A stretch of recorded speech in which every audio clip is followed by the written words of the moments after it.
ඕගොල්ලෝ දන්නවද යාළුවනේ මේ වෙනකොට subscribers 500ටත් ඒ වගේම watch hours 3000ටත් ඕගොල්ලන්ගේ YouTube channel එක monetize කරගන්න පුළුවන් කියලා.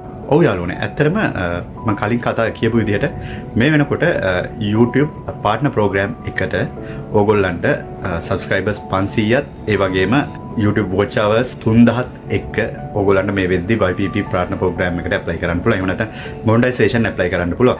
ඉතින් මේක ඇත්තටම කියන්න ඕනේ දැනට මාස 3-4කට වඩා ඔයාගේ YouTube channel එක පරණ නම් apply කරන්න පුළුවන්. නමුත් අවුරුද්දකට වඩා පැරණ අවුරුද්දකට වඩා පරණ YouTube channel එකක් නම් මේ වාසිය ඔයාලට හම්බෙන්නේ නැහැ. ඔයත් පරණ අය වගේම අපි වගේම YouTube watch hours 4000 ඒ වගේම subscribers 1000 complete කරන්න ඕනේ. ඒ වගේම short වලින් ගන්නවා නම් ඔයා 10 million short views අරගන්න ඕනේ. ඉතින් මේකදී ගොඩක්ම වාසි කාරණාව තමයි මම අර කලින් කතා කරපු විදිහට monetization ඔයගොල්ලන්ට ගන්න පුළුවන් වෙන්නේ limited criteria එකකට. ඒ තමයි අරෝනේ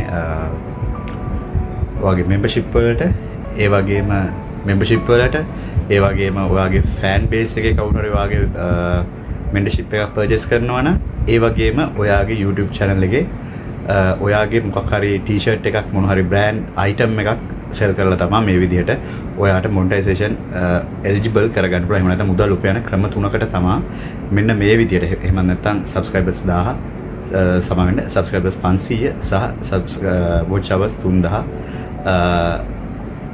complete කරගෙන apply කරන්න පුළුවන් මුදල් හොයන ක්‍රම තුන වෙන්නේ. එහෙම නැත්නම් මේ YPP program එක ඇතුලේ. ඉතින් අපි ads හරහා සල්ලි හොයන්න නම් අනිවාර්යයෙන්ම අපි කලින් විදිහටම watch hours 1000ත් සමාන watch hours 4000ත් subscribers 1000ත් complete කරන්න ඕනේ. හොඳයි යාළුවනේ. මේ වගේ අලුත්ම YouTube updates ඒ වගේම online earning methods videos එක අපි ආයි පාරක් හම්බෙමු. එහෙනම් ගිහලා එන්න. මතක ඇතුව අපිව subscribe කරලා bell icon එක click කරලා තියාගන්න.